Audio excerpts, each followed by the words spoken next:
Tips ampuh dari malaikat Jibril kepada Rasulullah Shallallahu Alaihi Wasallam untuk umat Islam agar kuat melakukan hubungan antara suami istri, bahkan memiliki kekuatan hingga 40 kekuatan pria perkasa. Ini disebutkan di dalam kitab Ihya Ulumuddin. Assalamualaikum warahmatullahi wabarakatuh. Bismillah walhamdulillah wassalatu wassalamu ala rasulillah Sayyidina wa maulana Muhammadin ibn Abdillah wa ala alihi wa sahbihi wa mawalah wa la hawla wa la quwwata illa billah, amma ba'd.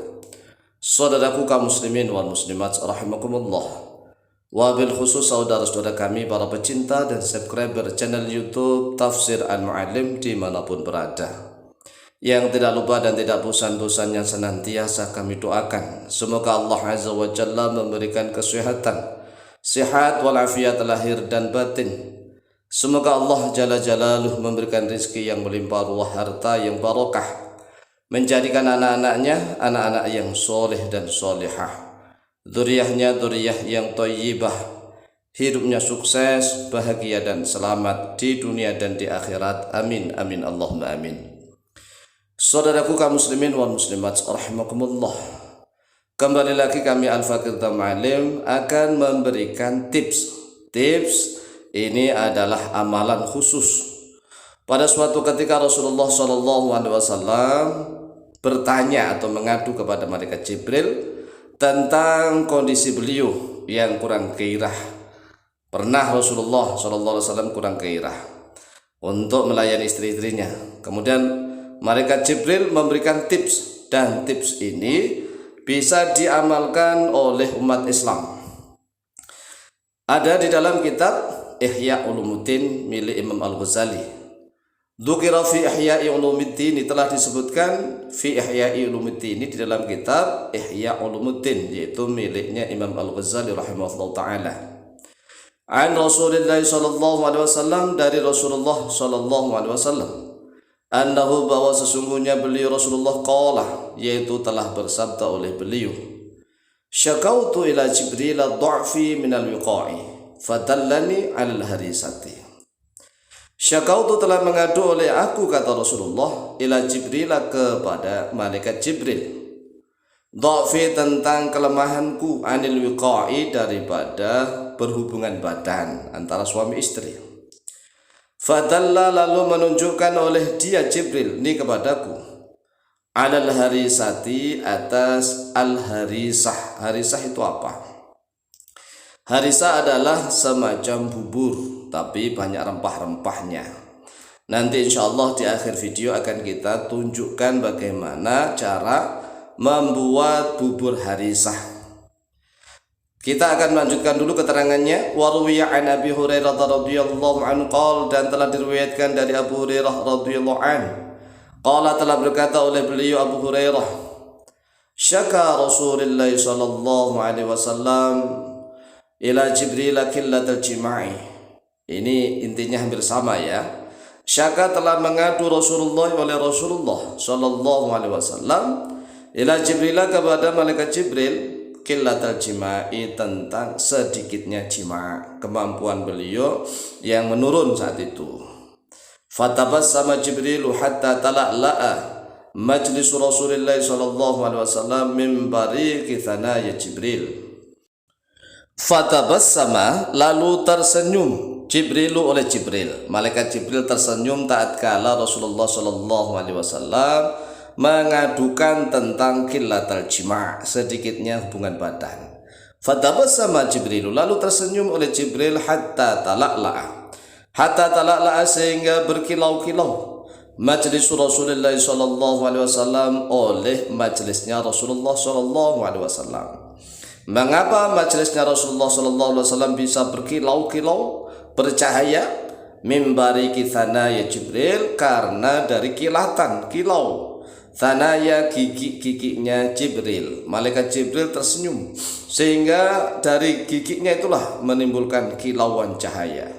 Tsumma qala, kemudian berkata oleh dia Jibril, aina anta min aklil harisati, Aina, yaitu di mana anta bermelangkau Muhammad min aklil harisati, daripada makan al-harisah.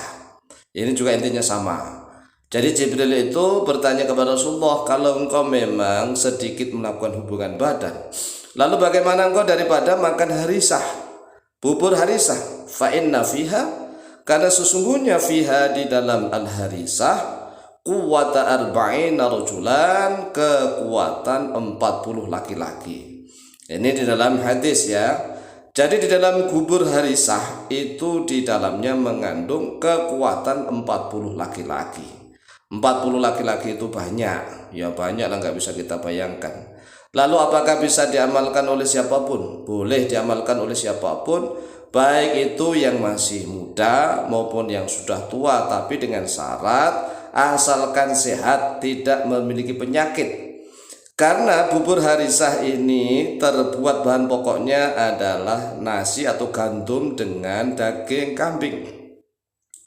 Jadi kalau misalnya yang memiliki penyakit prostat misalnya, penyakit ginjal, penyakit jantung, penyakit liver, penyakit darah tinggi, kolesterol, apalagi stroke, ya nggak bisa, ya harus sehat dulu lah, ya perlu dipahami ini. Nggak boleh memaksakan diri. Ingin strong kuat kemudian dia memaksakan diri membuat bubur al-harisah, ini nggak boleh. Maka dia harus strong dulu, karena bahan pokok bubur al-harisah sekali lagi ini adalah gandum dan daging daging kambing. Gandum dan daging kambing kemudian dibikin bubur, dicampur dengan rempah-rempah, jadi ada rempah-rempahnya. Lah karena di dalamnya ada daging kambing, apakah bisa diganti daging sapi, daging ayam, daging yang lain-lain? Lah tidak bisa. Nggak bisa, syaratnya memang harus daging kambing dengan gandum. Lah kalau gandumnya bisa diganti. Kalau gandumnya ini bisa diganti dengan sesuai makanan kita di Indonesia, yaitu bisa diganti dengan beras atau jagung. Bisa jagung, bisa beras, bisa ya, tetapi kalau daging sapi, daging kambingnya tidak bisa. Jadi daging kambingnya tetap harus daging kambing. Kemudian berbagai macam rempah-rempah, terutama bumbu dapur, inilah yang ada di mana-mana. Coba mari kita perhatikan keterangan di dalam layar kaca video bubur harisah. Bubur harisah adalah bubur yang berbahan pokok daging kambing, gandum. Nah ini daging kambingnya ini utama nggak boleh diganti daging kelinci, daging ayam, daging sapi, daging kerbau, nggak boleh, ya tetap harus daging kambing. Kemudian gandumnya ini bisa diganti dengan beras, ya bisa diganti dengan beras, serta bahan tambahan.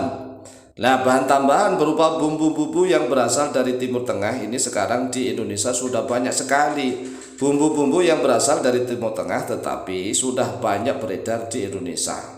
Seperti minyak samin, ya minyak samin banyak, apalagi sekarang ini kan zaman canggih, bisa beli online minyak samin. Lah nanti dibikin sendiri buburnya, bubur harisah.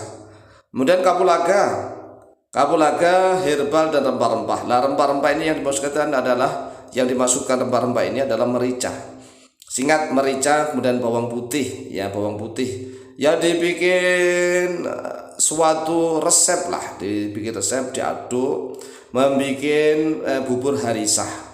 Kemudian ya ada garamnya, ya ada, tapi jangan lupa merica itu kalau sudah dihaluskan menjadi lada ya. Kemudian ada ketumbar biasanya, kemudian ada jahe, ada kunyit dan seterusnya, semuanya dicampur. Yang penting berbahan pokok gandum atau beras dan daging kambing. Silakan dibuat dan silakan diamalkan, insyaallah mustajabah biidznillah, wallahu taala a'lam bishawab.